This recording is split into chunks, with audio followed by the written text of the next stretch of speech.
Is India much worthy to claim a permanent seat in the United Nations? And if not, what should India's future steps be for this?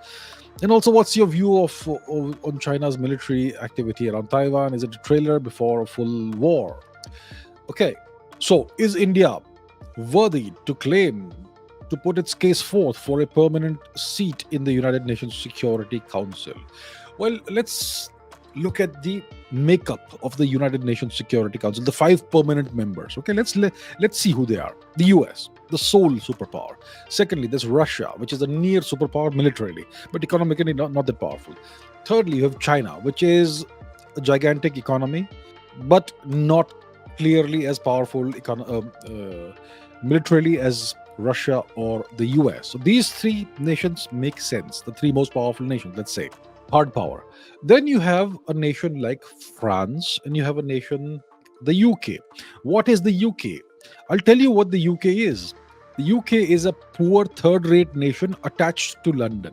The real economy of the UK is London. London is the global money laundering hub, and you could say the financial capital of Europe, one of the major financial outposts and hubs of the Western Empire. And so London is what really matters, and the rest of the nation is a poor third-rate nation attached to London. And it no longer has any geopolitical pretensions. It's not even a second-rate geopolitical power. It's a third-rate geopolitical power.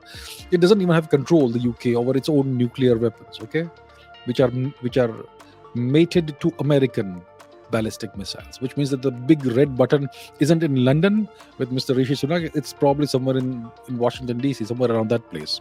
So the UK doesn't really belong in the United Nations Security Council. What about France? Well, France again is a member of NATO, which means it's not entirely sovereign. NATO has pooled sovereignty, which means some of your national sovereignty goes out of your hands, and it becomes the domain of the NATO High Command. So France obviously doesn't like this. It's the only nation in NATO that has a quasi-independent foreign policy. I've said this so many times. But economically, it's not that big. It does have some power projection ability because of its colonial possessions in the Indian Ocean region and its influence over certain parts of France, especially certain parts of Africa, especially northern and western Africa. But overall, you could say it's a has-been kind of nation. Okay, much of its wealth still is extracted out of Africa and so on. So when it comes to the UK and France, they don't really belong in the UN Security Council, given their current status, the current state of their power, their economy, the military, and overall hard power. Not really. And India's economy is larger than that of France and of the UK. And India is a rising geopolitical power. India dominates the Indian Ocean region. I think India deserves a place in the UN Security Council much more than the UK or France. I mean, the world has changed. It's no longer 1945, but the UN Security Council is a snapshot of the world order as it was in 1945. So I think India should keep on reminding the world that it is an injustice and a travesty that India is not a permanent member of the UN Security Council. Keep on reiterating this at every occasion. But don't worry too much about it, because the UN is becoming more and more irrelevant. Okay, it's obviously lost a lot of respect. So what India needs to do, future steps, is just keep on growing your economy.